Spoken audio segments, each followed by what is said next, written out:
Welcome everybody to the February 2022 edition of Startup Monterey Bay Connect. And let's roll the next slide.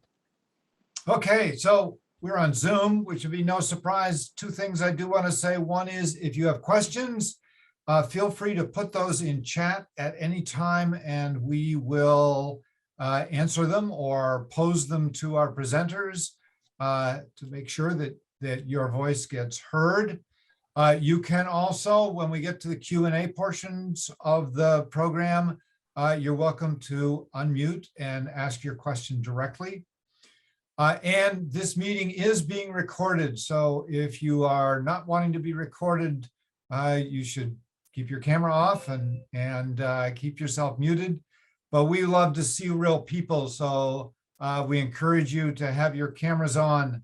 But we do encourage you, if you're not one of the speakers, to keep your microphone muted. Thank you. What's next? All right. This is Startup Monterey Bay Connect. We're here to network and share and learn, find out what great things are happening in the startup world in our region, and to build a community of entrepreneurship. Let's roll to next. This is our team. Hi, I'm Brad Barbeau. I am the Executive Director of the CSUMB Institute for Innovation and Economic Development. And our team is myself and Mary Jo Zank. Say hello, Mary Jo. Hi there. Welcome. We'll hear from Mary Jo shortly. Dan Ripke. Say hi, Dan. Dr. Jenny Kwan, who is not with us this evening. Lynette Lathrop is also not with us this evening. Andy, Jenny Kwan is the Deputy Director of the IIED. Lynette is our Launchpad Coordinator for IIED. Andy Rabago is our Video Master. Aaliyah Ibarra, who is driving tonight, is our organizer for the Startup Monterey Bay Connect, and Marianne D'Souza. Okay, let's roll. Next slide. All right, so whoops, we jumped. Let's go back just one slide. Nope, it doesn't like. All right. So tonight, and maybe they're in different order.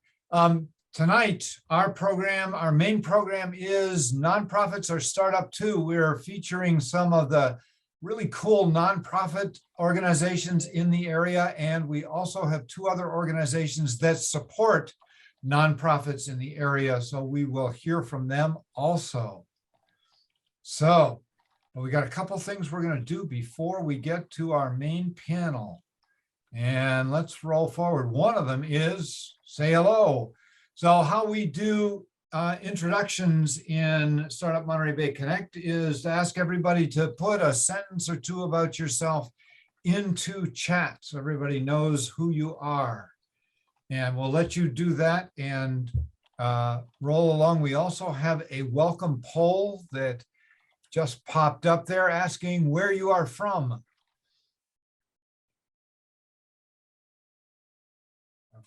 Brad, it doesn't work. It doesn't work.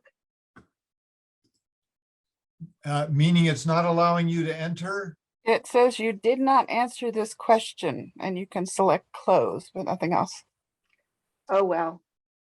Can you do a relaunch of the poll? Let me see if I edit it. This is Actually, the problem when you'll need to stop it and restart it.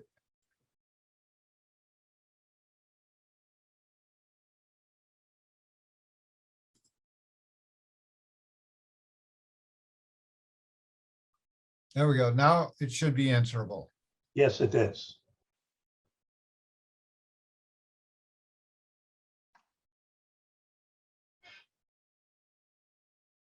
I don't see any results. I don't see the It's poll. on the county, but then the poll disappeared. Yeah. So Mary Jo, when you pop the poll up, Let me try it again. yeah, one more time.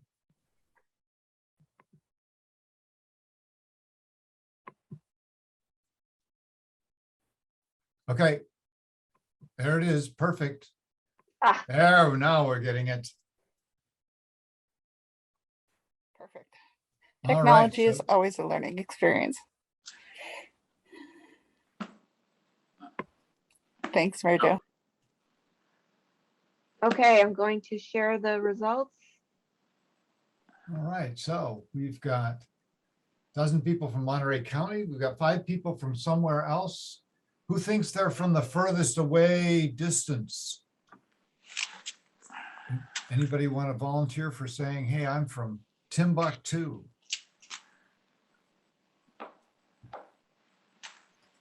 All right. Okay. Eric Gustafson, he's from Los Angeles. There we go. That's a little ways outside the area. And Catherine, service designer, recent transplant from New York City to Monterey. So she came from a long ways to get here, but she's now here in Monterey. Congratulations on moving to a very different place than New York City. All right, let's roll to the monthly news quiz. So this is the MJ's monthly news quiz to find out, do you know what's happening in the area in the startup world? MJ, it's all yours. So welcome, everyone. So each month we try to come up with a couple of questions. Usually I have about 3. Today I have a bonus question. So these are some news about entrepreneurs in the Monterey Bay region. So let's go to the first question. And I'm going to, all right, what kind of pie is Percy's Pies known for? And if you've been reading our newsletter, you may have seen this recent article. All right, so I'll give you 2 more seconds. All right, I'm going to end the poll and share the results. And the favorite is sweet potato. All right, so let's go to the answer is sweet potato. Okay, bravo, you guys. You won. All right, so let's go to the second question. Which local startup company receives news coverage on KSBW about their efforts to help firefighters? Eagle Eye Technologies, Joby Aviation, or Parallel Flight Technologies? I don't see the poll. All right, sorry. I can see it fine. Oh, it's there. Thanks.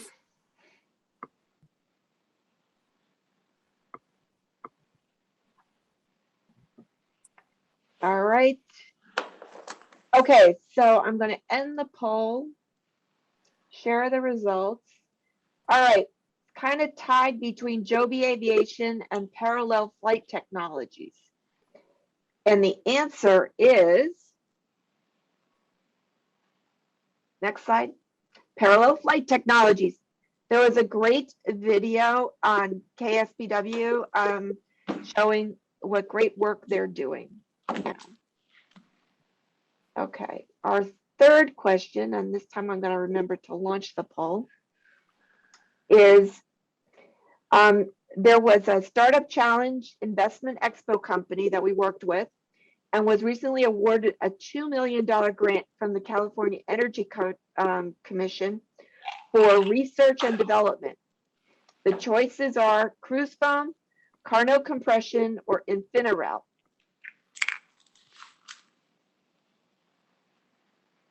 All right, and I'm going to end the poll and share the results. So it looks like cruise foam is the favorite, followed by Carnot compression. And the answer is, next slide, Carnot compression. Great story about the, well, great grant opportunity for them that they just got. So we're really happy for them. Okay, now, bonus question. Okay, Joby Aviation just announced a partnership with a telecom company that to bring air traffic service, air taxi service to which country? The options are Japan, Germany, or South Korea.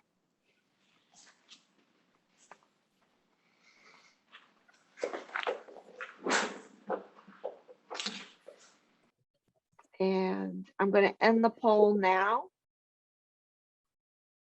And the South Korea seems to be the favorite, followed by Japan. All right, so let's go to the next slide to see the answer. And it's South Korea, and that's the owner of Joby Aviation with, I guess, the owner of this company called SKT. All right, so that's all the questions we have for this month.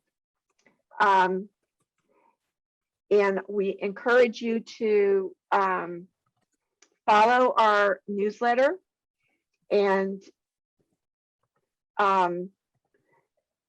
we try to stay up on the news. If you are an entrepreneur and you've got news, please share it with us and we will share it on our social media and stuff. So I'm going to turn it back to Brad. Thank you.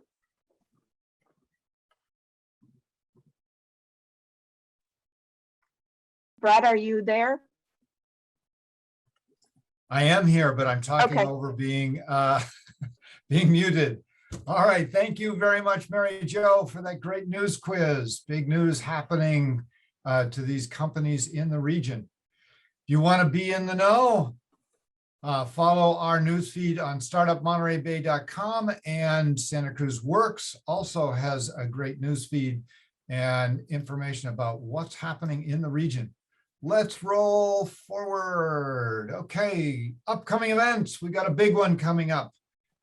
Startup Monterey Bay Connect for next month. This is Connect for February. In March, we'll be doing ag tech will be the theme. So we'll be featuring several ag tech companies coming up in March, second Tuesday of the month. We don't yet know whether we will be online or in person. We will let you know. So keep an eye out on the airwaves for which that will be. Next, please. Our big event, our annual Startup Challenge Monterey Bay is coming up. This will be the 13th year of running Startup Challenge. We've had over 840 companies enter the challenge. Entries are open now and they close on March 7th. So just under 4 weeks from now is the deadline for applications to the Startup Challenge. Let's roll to the next slide. We're holding some introductory workshops. The next one will be at the Monterey Peninsula Chamber of Commerce. That's going to be live and in person on February 15th. That's a week from tonight. And then we'll have another one March 1st and March 3rd. Those will be held online. You can get more information about these and about entering the challenge at startupchallengemb.com. And we'll put that into chat. It is in chat, the links to where to go to find out more about entering Startup Challenge. So if you or someone you know or someone you don't know has a startup business that they're working on, they should enter in Startup Challenge. We'll have workshops to help them. We'll have mentors to help them. We'll have lots of other resources to help them put their business together. The goal of the challenge, well, you can win cash prizes and get connected with people, but our main goal with the challenge is to help all of the entering companies to develop into successful startups. Okay, next, please. So an event that just happened 2 weekends ago, Startup Weekend, and this was our 10th Startup Weekend that we've run. From January 28th to 30th, we had 8 teams complete their businesses and pitched on Sunday. So they all came in on Friday night, pitched a bunch of ideas. They selected ideas to work on. worked on 8 of those ideas through the weekend, pitched those ideas, those newly developed ideas on Sunday afternoon to a team of judges, and we thought we'd feature the winners here. So we have, let's go to the next slide. In first place this year was Good Eats. And we have, who is presenting for Good Eats? I am, Brad, Aaliyah. Aaliyah. So tell us about Good Eats, Aaliyah. Hello, everyone. Again, I'm Aaliyah. I was a part of the Good Eats team. Good Eats is the go-to app to discover the yummiest food and drinks, whether you're traveling to a new location or just bored of your usual takeout spots. The app is based on your friends' recommendations and suggestions, so you know it's going to be trustworthy. It was founded by Catherine Hackett. While her friends were trying to remember a place to eat that another friend had recommended, they were really wishing that there was an app for that to do that for them. An important part of the app is to also help support and bring positive reviews to local businesses. From the start, our team was able to share all of our strengths and backgrounds to know where we could help in creating an idea into a startup company. We couldn't have done it without the great coaches who helped guide us in the right directions of success. And thank you to everyone again who was a part of the TechStars weekend. We all had a great time. Thank you, Brad. Thank you very much, and congratulations, Aaliyah, for all the good work your team did on Good Eats. I can't say good work and Good Eats without messing them up. Lots Cool. of good. All right. So the next, our first runner-up was Footprint. And here to tell us about Footprint is, who's up for Footprint? I'm up here. Hi, everyone. Hooray. Yes. Welcome. Hello. Happy to be here. So Footprint is the simulation that Smokey, Tim, and I originally came up with, which is to know the carbon footprint of your investment portfolio, which we've really tackled as a free simulation tool for investors of all ages to track their carbon footprint in the stock market relative to the stock market.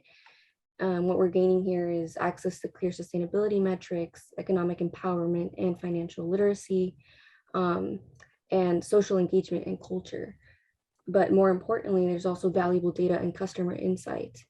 And our solution to this is to, help investors process and understand financial data, present well-defined sustainability metrics in relation to finance, and use data to understand investor decision-making. So really we originally had a different idea, but we came into a pivot during the event, and we formulated Footprint a little along the lines of what I kind of described. But there are many milestones that we're taking into account, like stock analysis simulation with social gamification features that are going to be easy to navigate, simplified visuals, and accurate data as well to give precision to the to investors and really whoever's using the simulation. And I just wanted to say thank you so much for taking the time to listen to me, and it was a really great experience. Thank you. Great, Saray. Thank you. And thanks to you and your team for great work at Startup Weekend. All right, we had another runner-up, and that was Foodies. And who's here to speak for Foodies? I am. Brian Yeah. Cabello. All right. Hi. Well, this experience was amazing, and I want to thank all the mentors and participants. My name is Brian Cabello, and I'll be speaking on behalf of Foodies. Foodies is our food delivery platform made for people who want to save money when ordering food to their doorstep. Foodies connects your community with local restaurants and save customers and restaurants money, while also providing benefits to our independent delivery drivers. Chances are you've ordered food from DoorDash or any other similar app, and at the end, when you're ready to check out, you see the devastating delivery fee. That's a problem we all face with these food delivering apps, and our solution to that was Foodies. Foodies can connect groups of family, friends, coworkers, and neighbors to bring these insane fees down. Our solution to all of these problems is to revolutionize the food delivery system by saving money on delivery costs. By grouping orders together, using an algorithm integrated within our app, where you would bring bigger orders to restaurants and they lower commission rates. We were able to pay our drivers more per order than our competitors. And we've done our research and we found that we can serve the same amount of people as our competition for only 1/3 of the costs. Anyways, thank you for taking the time to listen to our foodies pitch, and hopefully we can order a group meal together on our app soon. Cool, excellent, Brian. Thanks to you and your team for your great work at Startup Weekend. And finally, we had a crowd favorite, and that company was High Ideals. And here to tell us a little bit about High Ideals is Eric Gustafson. Brad, this is John Phillips. How much longer before I have limited time before I can? Got it. You are up next. Okay, because we just finished a board meeting and I have to get somewhere else. So Right. Just so you know. Okay, you're up next. Right, then I'll go real quick. So High Ideals, essentially within the cannabis industry, there is a disconnect between consumers and where and how it's being grown because of the way that the laws were written. It's a different company that will grow the cannabis versus a different company that distributes the cannabis versus a different company that ends up selling the cannabis. So people don't know who or how their cannabis is grown. A lot of people would pay more for cannabis if they knew it was grown sustainably, ethically, or if the farm was owned by a Black, Indigenous, or person of color, or if it was a woman business enterprise. So essentially, we'd be creating a certified database for certifying the farms and then providing that database to dispensaries to be able to help consumers find cannabis that aligns with their values. So you can see that there's a lot more here. If anybody's interested, we are on LinkedIn. Jorge, Biggie, and Adam were my teammates, and both Jorge and Biggie are here as well tonight. Great, excellent. Thank you, Eric, and thanks to you and your team for Startup Weekend. So that was Startup Weekend this year. Startup Weekend will be back again next year, right at the end of January. So watch and join us for next year's Startup Weekend. And now, without further ado, let's bring in our panel for nonprofits or Startup 2. We're going to have each of these people present individually. We are going to start with Judge John Phillips from Rancho Cielo, followed with Diana Klein from Max's Helping Paws. And we have Veronica Vasquez from JMM Dansko, and then Susie Polnacek from the Community Foundation for Monterey Peninsula, and Katie Castagna from, oh, good grief, I just blanked on her organization. Sorry. United Way. United Way. United Way. United Way, thank you. Everybody How could I knows forget Katie. United Way, because I'm thinking about too many things. Okay, so let's roll forward. I want to introduce Judge John Phillips, one of the founders of that amazing organization, Rancho Cielo. If you have questions, please put them into chat. Judge, the floor is yours. Yeah, we have limited time, and like I said, I just got out of the board meeting and getting ready to go to a meeting at 7. So if you have any questions, I'll have to answer them as we roll. But we started it in 2004. I started working on the property, and we took it over in 2003, and we moved in 2004, and it's grown pretty fast. But we have a video that they are going to run. Do you want to run that for us, or do I point that? It kind of explains it a little bit, and then I'll answer a few questions about how we were able to do it in the time we did. So you have that, Brad? Yep, Aaliyah will start the video. What was once merely a vision that some thought was unattainable is now a place where, through the power of education, hopes and dreams become reality. Rancho Cielo is kind of a special place. I don't think there's anything quite like it. Young people, so many of them had lost hope. It's not about just getting enough skills so they graduate and get a job. We wanted something that turned young people's lives around, and what we were doing wasn't working. When I was saying what we got to do is do something to reach them before we send them to prison. And I think the vision of job training and giving them opportunity to get a job and an opportunity, a safe place where they can turn their lives around. You know, we started with like 14 kids and then it just started growing. None of us realized how much need there was for programs like this. And there wasn't anything like it around here. We had 2 classrooms. We were maxed out. A number of parents came to me, said, we have to get our kid in the program. I said, well, we don't have any more resources for it. And you ever take a look at a parent's eyes where you can tell they see we're losing our kid and there's nothing we can do about it. It's, I've done that too many times. And so talk to the carpenters who were working on campus. What do we have to do to convert the meeting room, convert that to a classroom? We made a few changes there. I got another bus painted, brought it in, and we got another instructor. And within a week, we had another classroom.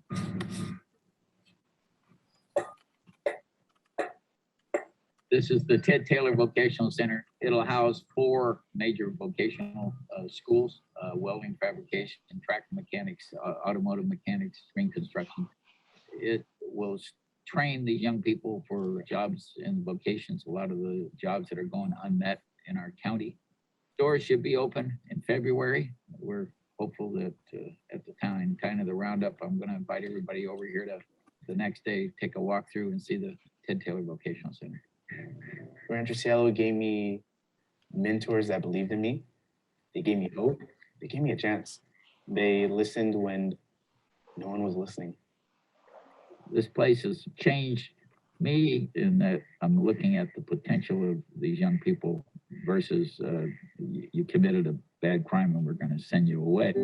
I never had an adult say this until Rancho Cielo. You're doing a good job. I'm proud of you. And that was kind of like a changing moment. I never had someone say, hey, I'm proud of you. And then ever since I left Rancho Cielo, started doing a lot more things. And I hear it now a lot. I'm proud of you. I'm proud of you. And every time I hear those words, I'm proud of you, I think of Rancho Cielo. Because they were the first ones to say that. And that's what someone at my age at the time needed to hear. I'm proud of you.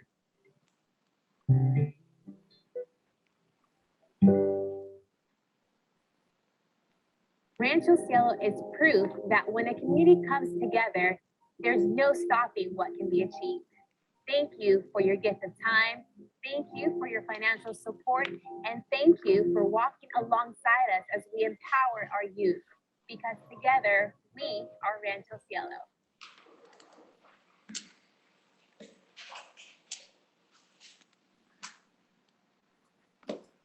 So that gives you, is that off now? Yep. Okay. That gives you a little idea of Rancho, and it grew fast. It's a 100-acre facility that the county owns that we took over. The county said they couldn't do anything with it, and we took over, and it was dilapidated. We started moving on it. Julie Packard likes to take credit for it because she gave us $26,000 for a feasibility study, and the feasibility studies came back and said it was impossible. And she takes credit. She says, then you hard-headed guys over there wouldn't have got anything done if I hadn't done that feasibility study. And we started working on it. It was the private sector rolling up their sleeves and doing it. And we started, we got the first kids in there.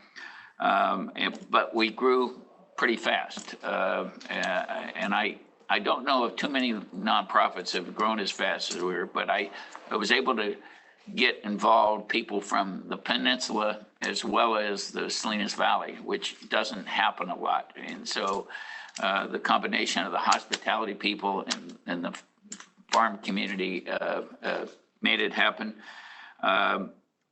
I retired in 2004, and my wife and I ran it for a number of years. Our operating budget at that time was $75,000 a year maximum, sometimes less than that. Today, our operating budget is $3.6 million, which scares the hell out of me. We went from 12 kids on campus to 145, 150 kids on campus, which doing it. You saw the big vocational center we built.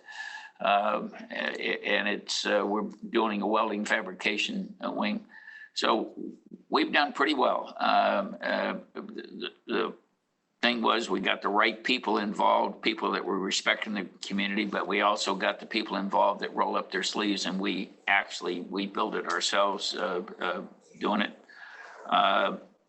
And a lot of it, like I said, wasn't government doing it. It was in spite of government. It was the private sector that got in and did it and kind of can do. The important thing, I think, when you're building something like this, the people who would be donating, and some of them with Community Foundation, United Way, and things will tell you this. I was on Community Foundation at one time, but you have to show that you're going to be able to make it, because they don't want to invest donors' money in something that, and all of us in nonprofits, we all have good ideas and good intentions, but you got to have a business plan. You got to be able to see that it works. So you got to be able to show that you're going to be able to make it. And the story I like to tell is I was trying to get a donation from Hardin Foundation, Joe Granger, who's a good friend of mine. And they wouldn't put any money into it because he couldn't in good conscience waste his money on something that everybody said was going to fail. And we jumped in and started fixing up the buildings and getting things hauled away. And he come up and he saw we were going to make it. And he said, well, ask for $10,000, which would put us over the top. And I said, what do I ask for? He says, I don't care. Just ask for $10,000. So that proved to me that you have to show that they're not wasting their money on you. So finally, be glad to answer any questions. And we're proud of that. In fact, I have on February 22nd, I have quite a few people coming up to see the ranch, because our new congresswoman, that now that we've changed the geographic things of our Congress, Zoe Loftman, had heard about Rancho Cielo. She wants to come down, and since this is her district now, she wants to come down and do a tour of Rancho Cielo. And so I'm inviting a lot of the people in the community to get to know the new congresswoman on it. But the new one of my my son put me in touch with these people, and they're good people. They're all special ed teachers, and they want to start this abilities cafe. So some of these young people that get out of special ed classes don't have any place to go for a job, and they want to start a mobile. Now they're going to a mobile cafe, where coffee shop, and maybe we'll provide the pastries for them at Rancho Cielo and lunches. And then they can go around, and these young people then would have a job to do it. But they're struggling a little bit. So I'm working with them, trying to get their abilities cafe worked out. And I'm working with Laguna Seca, my friend at Laguna Seca, to maybe do that for this young people, to have a positive thing for these young people to do. So I'm past my time, I think. So thank you for having me and letting me chat a little bit. I'll be glad to ask any questions that any of your people have here. Thank you, Judge. Really appreciate your time and the incredible work that you all do at Rancho Cielo. And I did not know you were working with Abilities Cafe. That idea actually started at our startup weekend 3 years ago, I think now. And COVID kind of got in her way on getting that started, but I'm thrilled to hear she's working with you on that. Well, I put some money into it, and then my son runs the special ed programs in North County, and so she sicked him on me, you know. So we didn't have a lot of choice, but we're working with Rancho, and I think, like, you know, the racetrack is open almost every day for ranchos at Laguna Seca for people come to rent the track and things, and you know, so that might be a place where they automatically would be the only game in town to come there in the mornings and then go to some other locations later on, you know. So anyways, that's something we think about. So yep, but that would be fabulous. Got it. Anybody have any questions that they want to next me with? Most of the people on the panel I've worked with, so I know them. So And we did put into chat the web address for Rancho Cielo. So if you're interested in more information or donating to Rancho Cielo, it's there. And Judge, I want to thank you for your time. I know you've got to get to your next thing. You fit us in between two major events here. I really appreciate that you did that. Well, unfortunately, our board meeting went right to about 5:55 things, but I should mention that Susie Brusa, our longtime executive director, the only executive director we had except for me, which was I was unpaid. So they say you get what you pay for, but Susie left and went to work for chief of staff for Jimmy Panetta. And we just hired Chris Devers, which we're real happy about. And he ran all the continuation programs through county education. He was a teacher there 20 years ago before he took over all the operations at there. So we're pretty excited about having Chris running things for us up there. So, well, Sham, you got a question? Yeah, Judge, what's the next big thing for you in Rancho Cielo? Well, actually we're kind of built out, but I would have to see after I retire here or force retirement in about a year, less than a year. I would like to see us do a real sports complex there, a racquetball facility, because I'm still a racquetball player, pickleball facility. Pickleball, almost none of the high schools have pickleball courts anywhere, and that's becoming a big sport. And you like to see these kids having some sports that they can live with, throughout their life and get exercise. We want to start mold in a bicycle repair shop. I like to. We have a lot of bicycles that are donated. I want to see what I'd like to see is a project where we get enough bikes where we can have, at Christmas time, have free bikes for all the kids in the community on it. So those are the few things that we're working on. But the thing coming up is the welding fabrication wing, which the Diarrigos are big in supporting. So that's going to be neat. But our vocational centers are just cranking, and boy, no one can find workers. So it's a great thing for job markets if we get our kids in the right place, so. That's great. Excellent. Any others? Thank you very, very much, Judge. All right. Take care. Thank you. Take care. All right. So next up, we have JMM Dansko and Veronica Vasquez. JMM was a winner in Startup Challenge about 5 years ago, I'm guessing, but I don't remember exactly. And they've continued on. They have weathered the storm, if you will, of COVID. And tonight we have the founder, Veronica Vasquez, here to tell us about what's happening at JMM. Hi, everyone. I'm Veronica, and I am going to just kind of take everyone through a little history of how we started and where we're at now and where we'd like to go. So if we can go to the next slide. So in 2017, my husband and I decided that we wanted to start a nonprofit for kids of various abilities. So my background is in dance. I've run dance studios in the past, and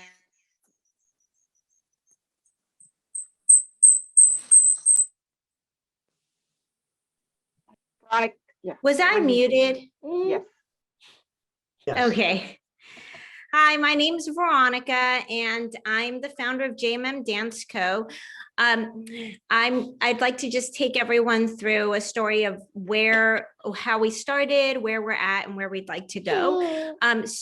So we started JMM Dansko, my husband and I, in 2017, and the purpose was to create a nonprofit dance organization for kids of all abilities, and we were led from our past experiences, both as parents and as professionals. As a dance teacher and past dance studio owner, I didn't have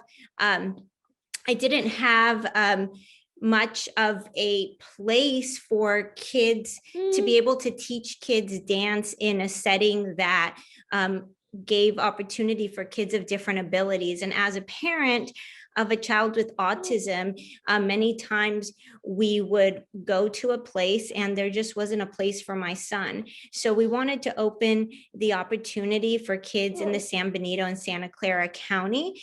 And that was our vision. So from there, it took us a bit of time since our concept was a bit different than your regular dance studio for skill set. So I'd like to go to the next slide.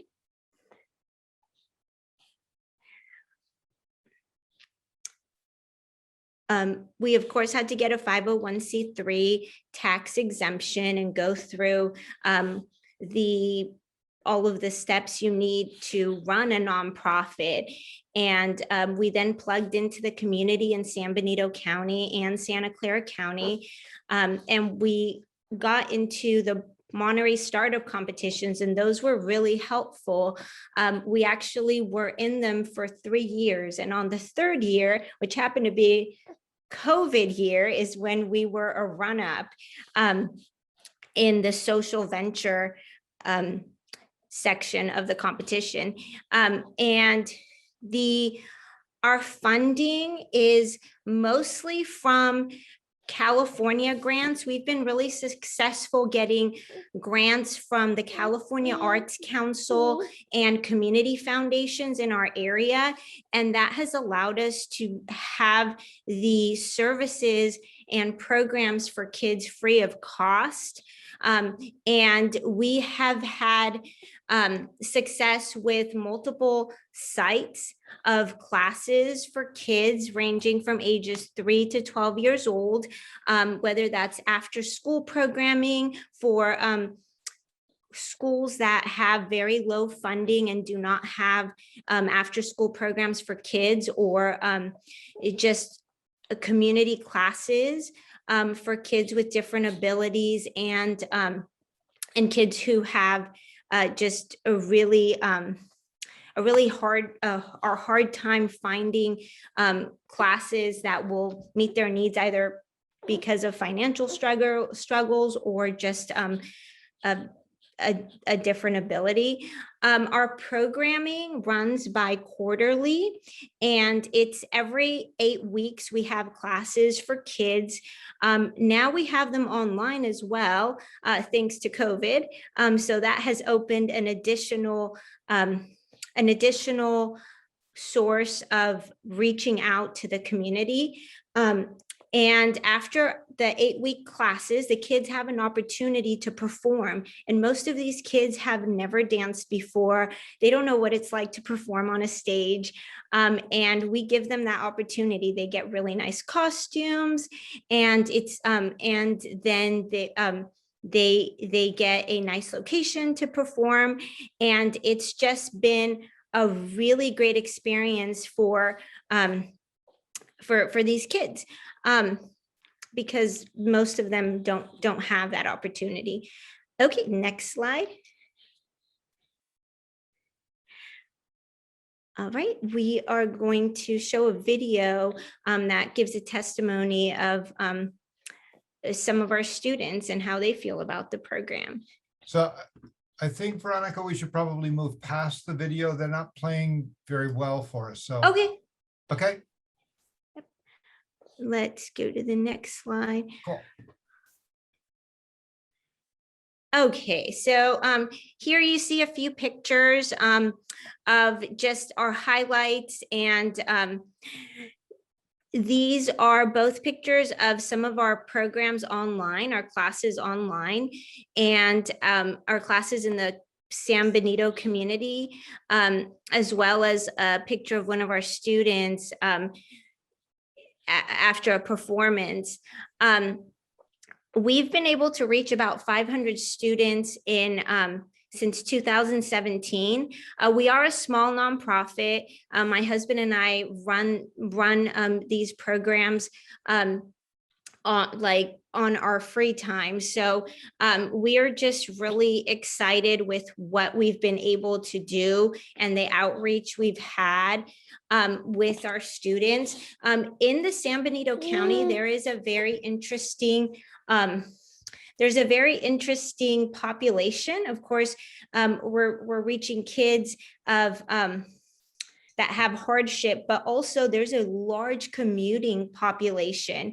And especially during COVID, with so many people working from home, a lot of the commuters that are coming from Silicon Valley also needed a place for their kids. And we started getting a lot of commuters placing their kids in our classes online. And we had a really big virtual programming, and it was great to have students whose parents are very familiar with computers. And so it was a nice community going on during COVID with these kids just really feeling really comfortable online. So that was great for us to experience this, because then it opened the door for us to feel more comfortable with online programming and reaching people from different areas that's not even the San Benito County. We've had people from different states just join us.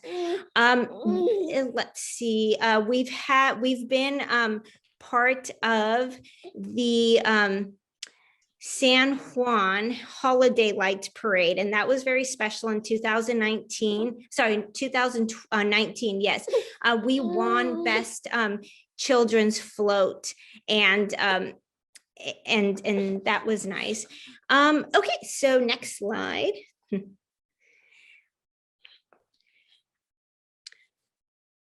Okay, growing our outreach, where we'd like to go from where we're at now is we feel like we've given students and their parents and the community a taste for our programming and the difference between just taking dance class for skill level and really joining into an enrichment program as a full body or full child approach that and we would like to be able to expand into having a more dance company feel for our students of different abilities and give them an opportunity to showcase and go through an audition process and really what you would go through as an artist. So that's where we'd like to take the programming, to add a dance company section.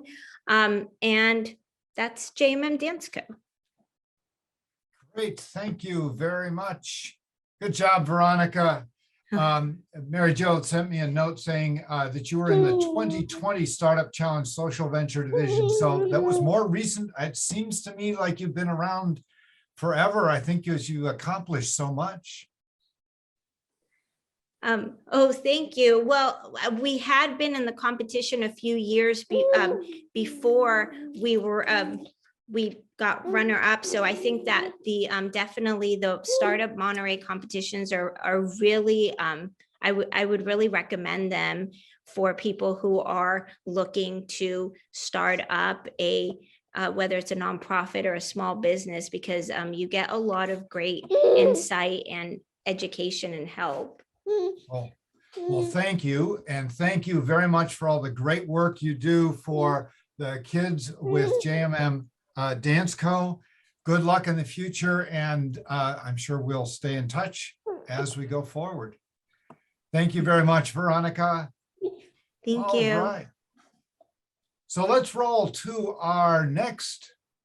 We have Max's Helping Paws Foundation coming up. Aaliyah, can we roll to the next slide? There we go. Max's Helping Paws Foundation. And we have Diana Klein here, the founder of Max's, to tell us about a little bit about her journey with getting this one started.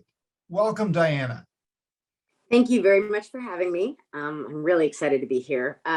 Yes, I'm Diana Klein. I am the founder, along with my husband, who is an internal medicine veterinarian. Max is essentially providing that financial bridge for pets in a health crisis when the families are just not in a position to pay for the necessary treatment. So we help seniors and veterans, homeless, students, low income, no income, fixed income, all of the above. We want to basically fill that gap between a pet getting the necessary care so that they aren't euthanized, so that they aren't surrendered, so that they don't suffer. And we are the only organization that's based in Monterey County that has this as its sole mission. So next slide, please. So this was Max, and he was the pup I built my entire life around. And he had sort of this mixture of diabetes and rare kidney cancer. And we kept trying and trying and trying to fix and improve and optimize and save his life. And we were not, at the end of the day, we were not successful. We did not win that battle. And so when he passed away, I was leveled, completely leveled. I couldn't reconcile it. I couldn't accept it. And one day my husband came to me and said, you know, my work, my office, they had started down this nonprofit road and kind of got partially way through the 501c3 process and determined that it was a massive undertaking and just sort of let it go. And he said, you know, what if we take that over, push it through, get it done, and create a foundation that would help others that weren't as lucky as we were to be able to try anything possible to save their pet in a situation like that. And that was all I needed to hear. That was it. And kind of jumped up and I thought, that's it.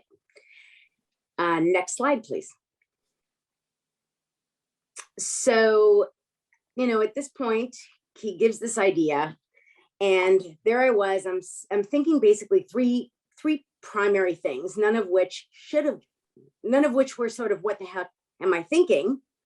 It was really just that the intense pain was so much, and I was floundering. And so I wanted to take that grief, that love, that pain, and turn it into something really meaningful and something that would enable us to save pet lives in Max's memory and honor. And then the second thing was, we knew there was a gap in the community. We knew that there was a need that wasn't being sufficiently filled. And then the third part was, my background is actually, and I still do this, I am a marketing consultant in tech, primarily Silicon Valley clients for the last couple of decades. And so what I needed to do was sort of reach into that corporate America toolbox and kind of figure out, what did I have in me? What could I leverage to take on such a massive task? I don't know nonprofit world. I had zero idea of what to do. It's a totally different environment. And so what I kind of did was I looked within and I thought, you know, I know that in corporate America, my key superpower, and for those of you who know, HR folks are constantly asking you what your superpower is in the corporate environment. And mine is that I can take a vision and I can bring it to reality, whether it's a program, a campaign, an event, a business. I knew I could envision it and I could bring it to life. Next slide. Oh, okay. So basically, these are just kind of the highlights over the last few years that I am really, really proud of. You know, I always joke that we're sort of the Avis of nonprofits and that we try harder, right? We're not a rescue.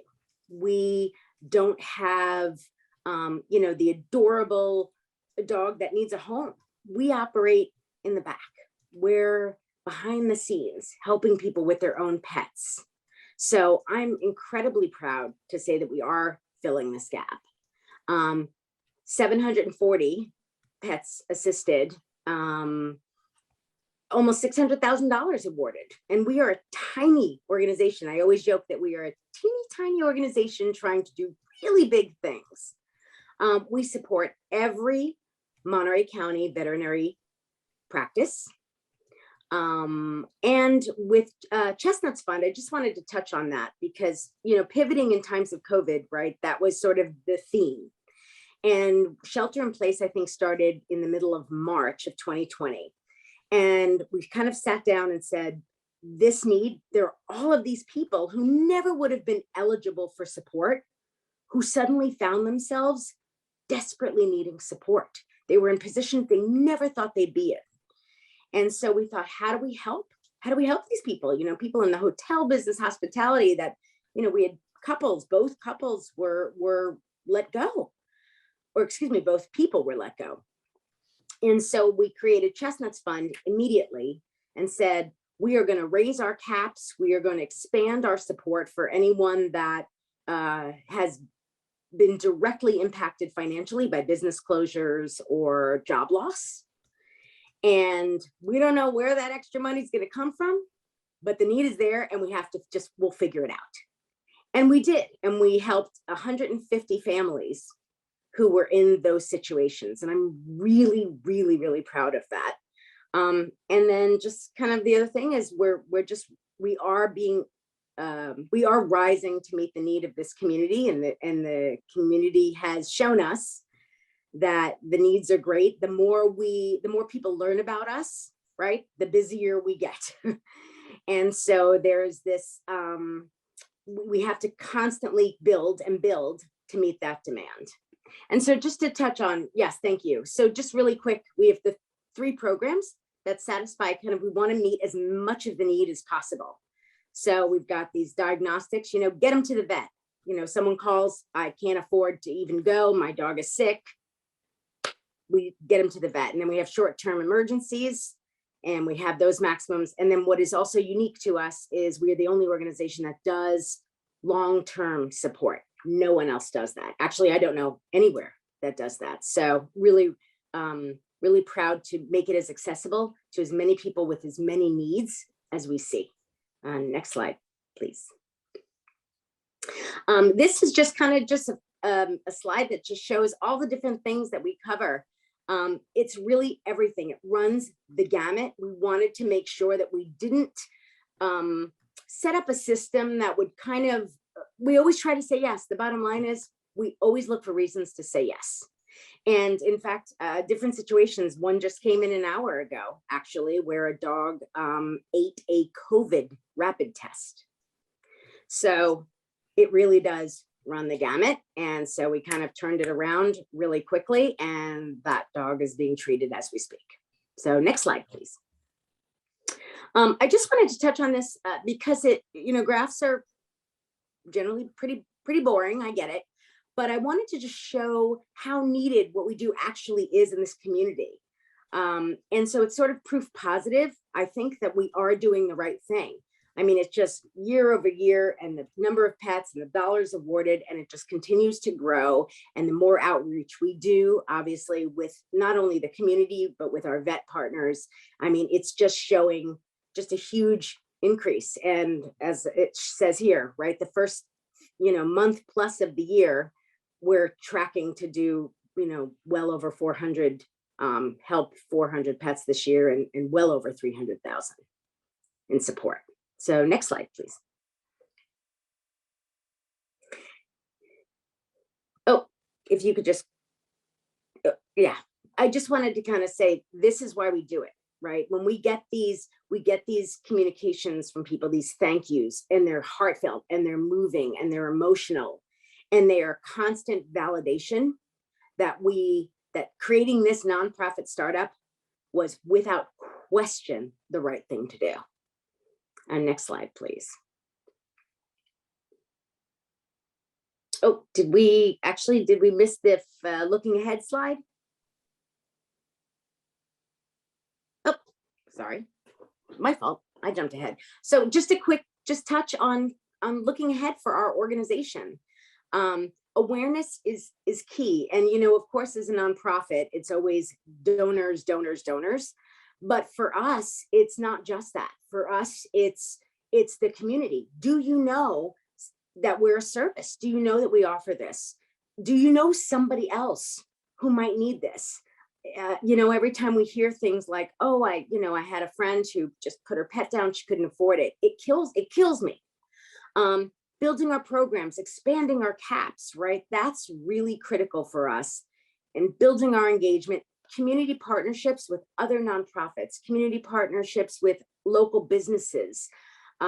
We have one with the Hyatt. They donate their pet fees to us. Things like that we want to really focus on. Our volunteer growth is critical because we are tiny. We have one full-time employee who starts next week and one 10-hour employee. So volunteers for us are our lifeblood. And then finally, kind of programmatizing the one-offs, right? So we do these tests, we innovate, we're creative. I like us to think out of the box. And then when we have something that's successful, right? Because we have to ration our time and we have to ration our money, really focusing and being strategic about the programs that we spend time on and try to build efficiencies by building programs around those things that work. And then, yeah, at the end are just a very few of the animals whose lives we are proud to say that we saved. And there's always a story and a family behind each one. And we never forget that in the course of what we do. And I think that's maybe it. I think that's us in a nutshell. Oh, I think you're muted, Brad.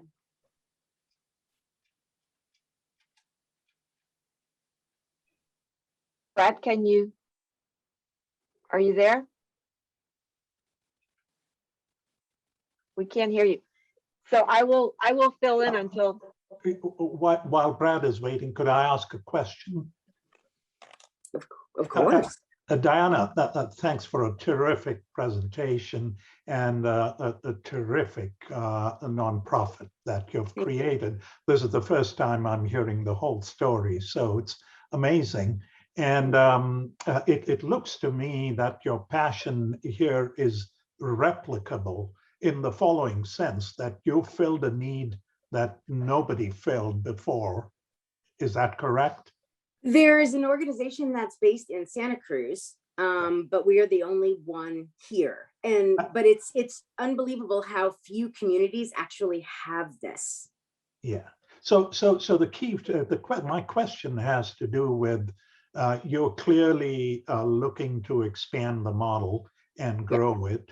Is it possible to replicate it through some way by which you can inspire others in other communities to do this? That's part one. And part two, given your background in Silicon Valley, I didn't quite understand how you fund this. Is it private donations or is it grants? You said grants, but I would think that Silicon Valley firms that you work with would support something amazing like this, given how much our pets mean to us and what COVID has done for our pets, increased them in huge numbers. Well, thank you for that. So the first question would be in terms of being able to replicate it. It's interesting. I get calls all the time from cities all over the country, actually, people asking about this.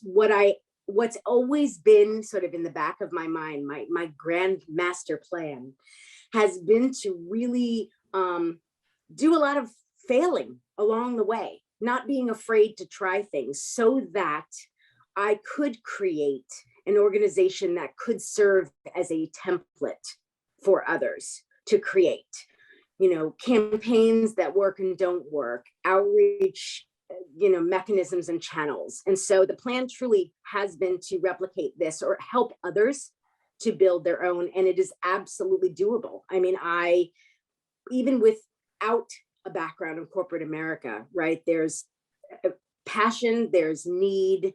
And I think that there are communities that really lean in to support this kind of mission. In terms of your second question about Silicon Valley, one would think, if I'm being completely candid, one would think that my clients would be very supportive. But they support, generally, we are what I refer to as hyper local. And so we do find that that is sort of course, there are always the ones that I have relationships that give on their own, of course, personally, but on a corporate level, that is a channel that I haven't pushed to date, but I probably should. It is sort of a resource pool, but again, because we are hyper local at this stage, but the goal would be to change that and expand that. I want to sort of perfect Monterey County first, and then expand it and grow and help others to do the same, in which case going down those paths makes a lot of sense. Great, Diana. Thank you very much. I assume I Thank can you. be heard now. Is that Yes. correct? Oh, good. I had to switch microphones. My microphone went bad. Diana, that's wonderful. Great work. A very great question about scalability. We don't usually think about, can these nonprofit organizations scale? And that it's very cool to think that that could be replicated, which is a version of scaling. Thank you very much. Thank you for having me. So in addition to the nonprofit organizations themselves, they would not exist without other support organizations being out there that help them along, help them fundraise, help them with management advice, et cetera.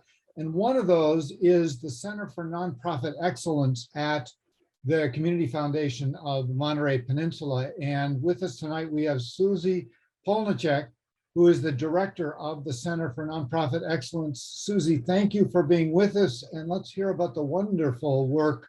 I hear all the time from other organizations about the wonderful work you do. This is your chance to tell us directly. Well, thank you. I want to thank Leah, Brad, Dan, and your team for inviting me to be a part of this event. Thank you. And also, it's a great honor to be a part of this panel and to learn about the awesome, inspiring work of the nonprofits represented here today. I just want to make one correction. So our organization, we are a community foundation for Monterey County. And it's not uncommon that we are confused with Monterey Peninsula Foundation, because at one point in our history, the word peninsula was in our name. So I just wanted to say those are two distinct organizations, and we are the Community Foundation for Monterey County. We are ourselves a nonprofit organization, and I'm here to tell you a little bit more about the program I support, which is the Center for Nonprofit Excellence. And you can go to the next slide, please.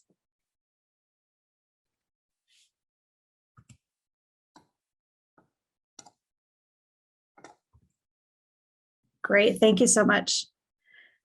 So the CNE is a program within the Community Foundation, and I just want to invite you to stay in touch with us by joining our email list to sign up for our monthly e-news. That's really the best way to learn about our programs and resources for nonprofits, and also to email me anytime to explore ideas or share your suggestions or questions. Next slide, please.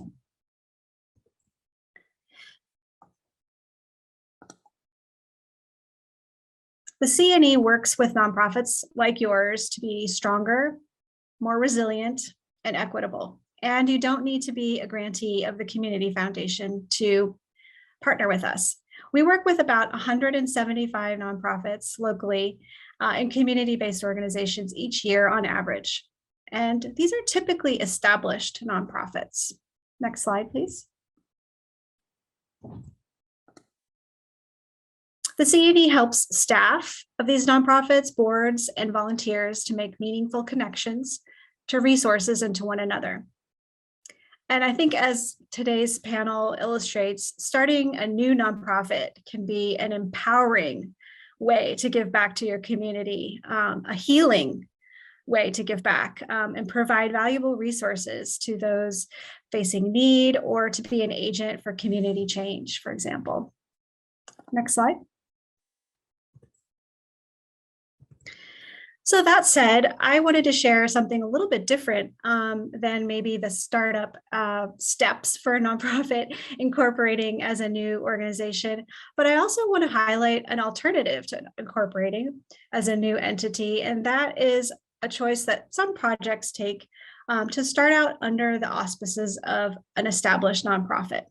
And so you have listed here some kind of the reasons that groups consider this option.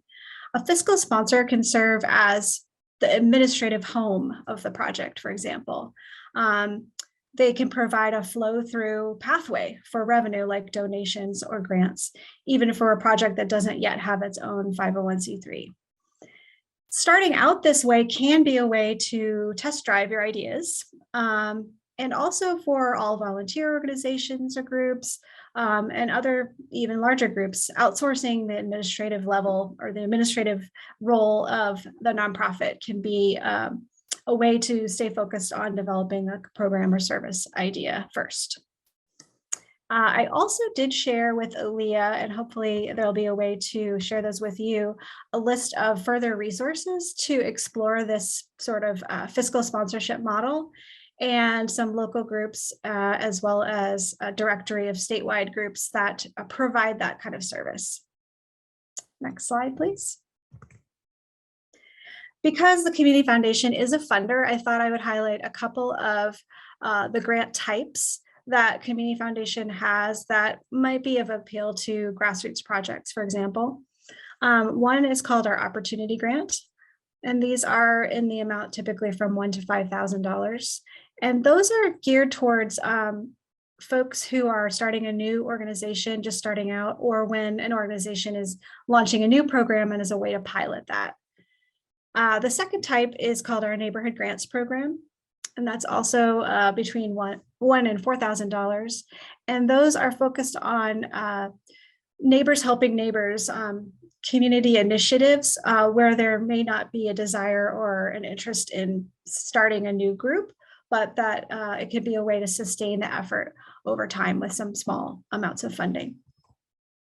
Both of those grant types, I think, thank you for posting those URLs in the chat. More information can be found at the Community Foundation's website, and both types of grants are reviewed on year-round, so there's not a grant deadline. And the next slide, please.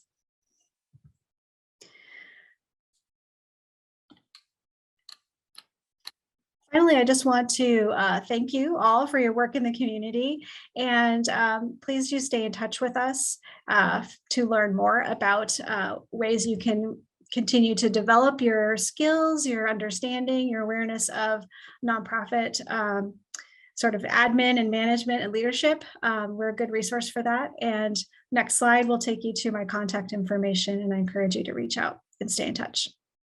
Thanks very much.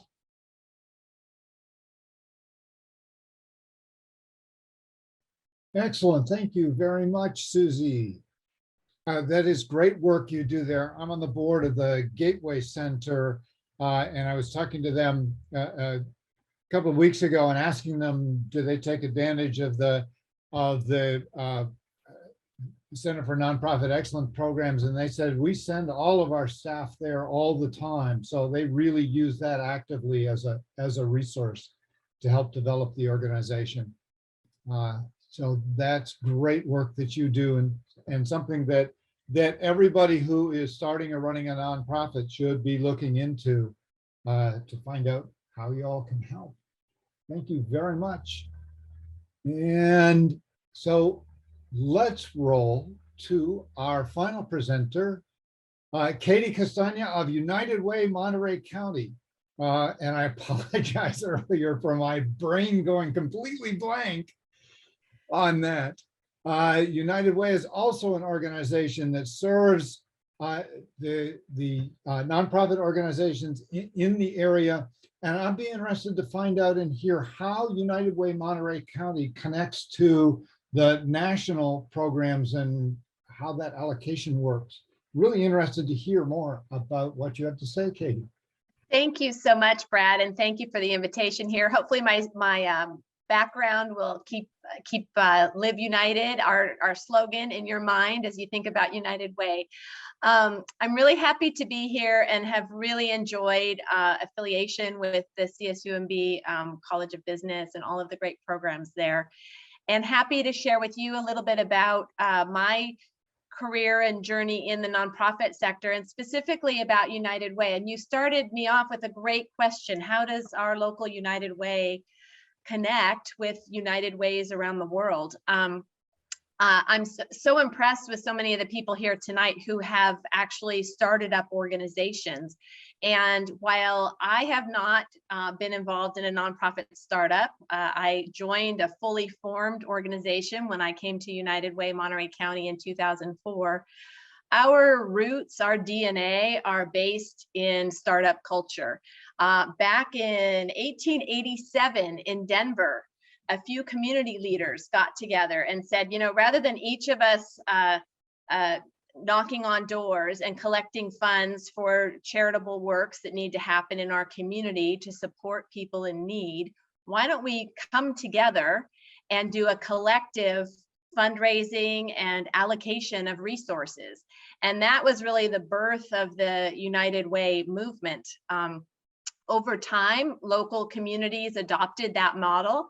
And here on the peninsula, United Way of the Monterey Peninsula formed in 1929, actually, ironically, right before the stock market crashed, and luckily was a part of our human services infrastructure. Another United Way formed in the Salinas Valley in 1943, and continued the idea of collective fundraising to collectively fund services in the community. In 2000, those two United Ways in Monterey County decided to merge for the great purpose of efficiency and coordination. And since then, we have been the local United Way Monterey County. We pay dues to our national organization, which gives us affiliation, best practices, collective fundraising at the national level. But at our hearts, we are a locally incorporated and governed nonprofit serving the needs here in Monterey County. I wanted to start with this photo. I don't know if any of you recognize this. It's a mural by the artist John Cerny. It's at the corner of Blanco and Davis in Salinas.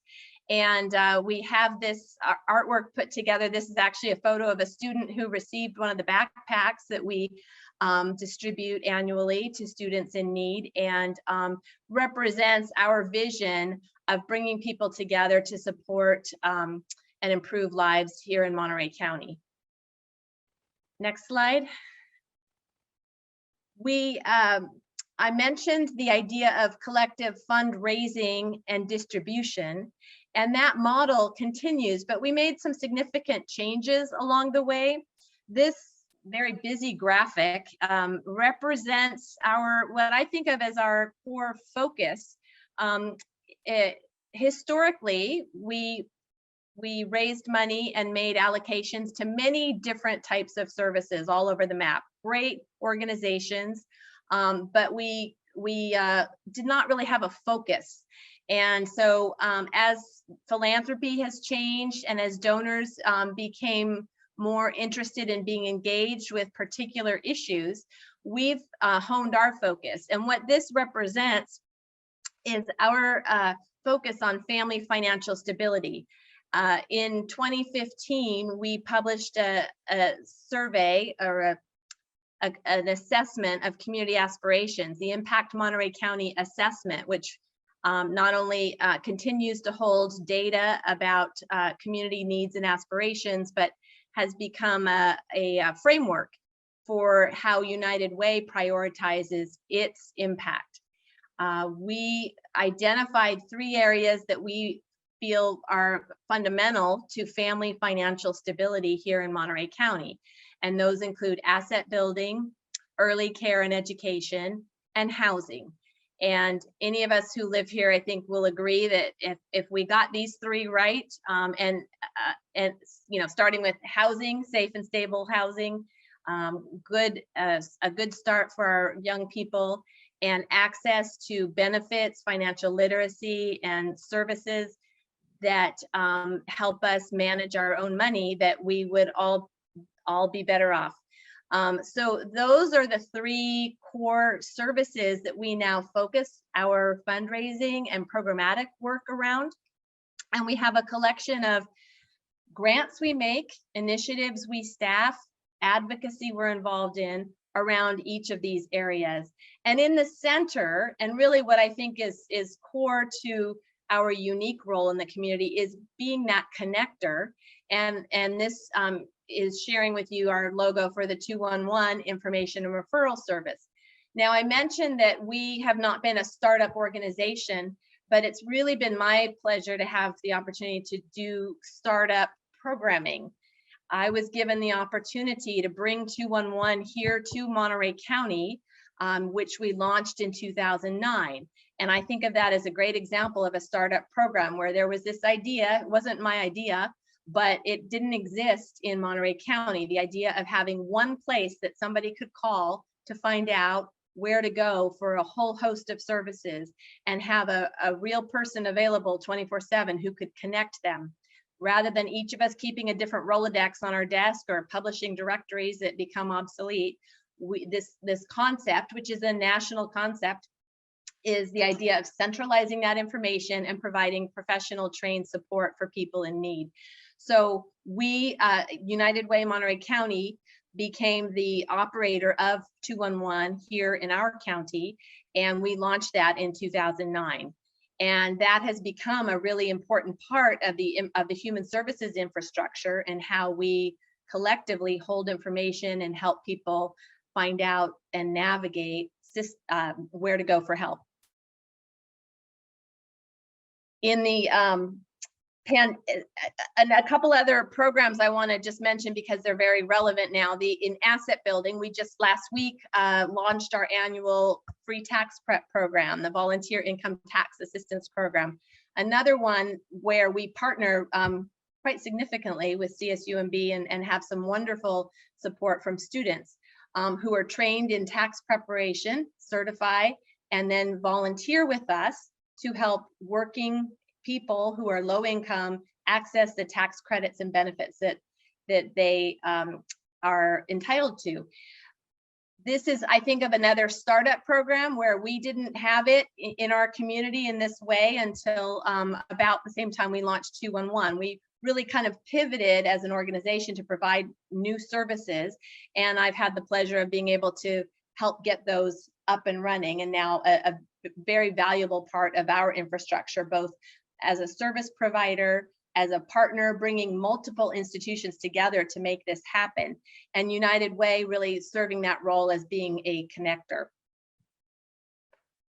Next slide, please. I know we're short on time, and I wanted to just make a couple comments about what I think of as keys to success in the nonprofit sector. And I think this is relevant to startups as well. And that's really being very clear on your mission. What is the purpose of the entity and the goals that you have? Values and character cannot be underestimated, both of the organization and of course of the individuals involved. Being very clear on what values you hold and how you're going to incorporate those into the fabric of the organization. We've been so fortunate at United Way to have very strong governance, and that leadership really sets the tone at the top and is how you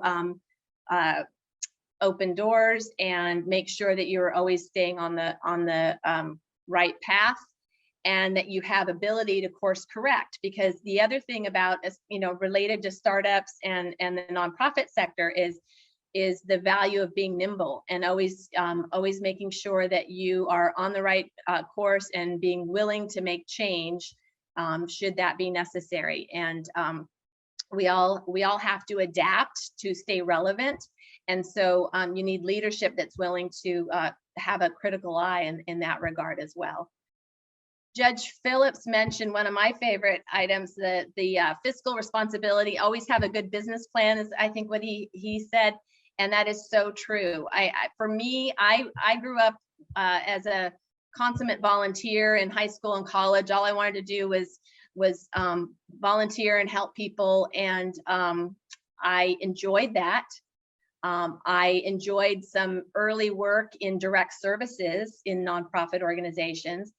But one day I realized that I need to understand how the money flows in order to really make an impact in this sector. And so that's what led me to business school, and getting an MBA for lots of purposes and lots of sectors makes great sense. But I found it very helpful in the nonprofit world, because we are businesses, and for our own sustainability, it's really important to always make sure that we've got the financial rigor and controls and responsibility in place. So that's on my list of real important attributes in this sector.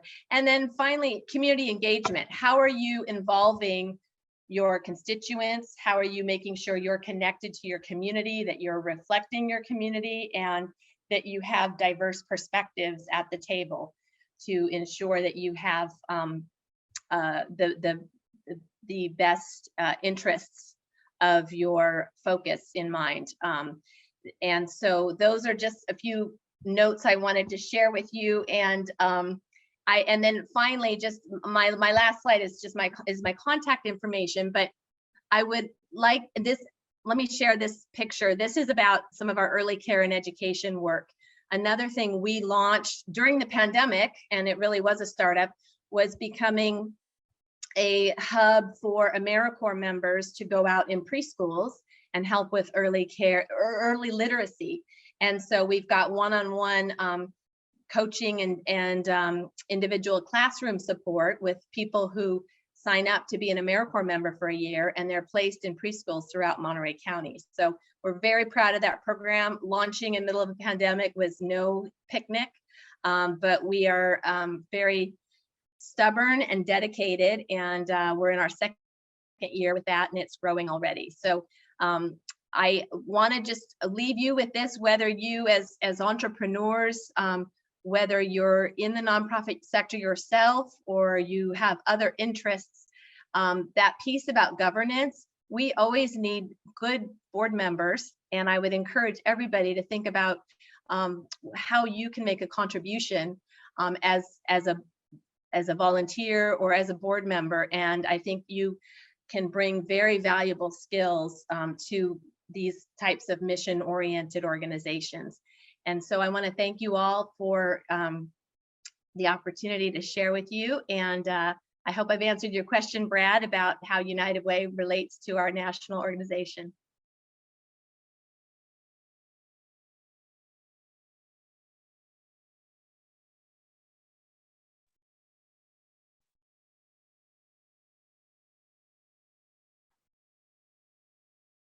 Brad, you're on mute. Thank you. Thank you very much, Katie.